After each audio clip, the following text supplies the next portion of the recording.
सिकन्दरले राजा पोरसको सेनालाई यस्तो देखाउने प्रयास गरे जस्तो कि ऊ नदी पार गर्ने कोसिसमा छ, तर उनीहरूलाई नदी पार गर्न कुनै मार्ग भेटिरहेको छैन। सिकन्दर आफ्ना केही सैनिक टुकडीहरूसँग झेलम नदीको अर्को किनारमा उभिएर पोरसको सेनालाई भ्रमित गरिरहेको थियो भने अर्कोतिर 17 माइल टाढा सिकन्दरको विशाल सेना उसको कमान्डरको नेतृत्वमा नदी पार गरिरहेको थियो।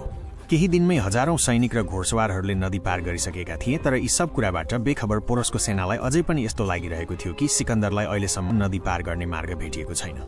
तर सत्य यो थियो कि काल उनीहरूको बिल्कुल नजिक आइपुगेको थियो। रातिको समयमा राजा पोरसको सेना यस भ्रममा निश्चिन्त भएर बसेको थियो कि सिकन्दर अझै पनि हातमा हात धरेर बसेको छ। सिकन्दरको कूटनीतिबाट अनजान पौरवका केही सैनिक विश्राम गर्नमा व्यस्त थिए भने केही सैनिक एकअर्कासँग कुराकानीमा व्यस्त थिए।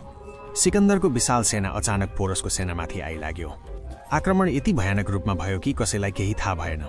निहत्था सैनिकहरूलाई तरवार, भाला, कटारले रोपियो र आक्रमणकारीहरूद्वारा छोडिएका जलिरहेका तीरहरू गहिरो निद्रामा सुतेका सैनिकहरूको छाती छिचोल्दै निस्किए।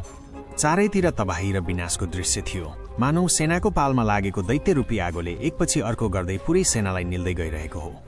तर पौरव राज्यको गौरवलाई अझै पनि घुँडा टेक्नु मन्जुर थिएन।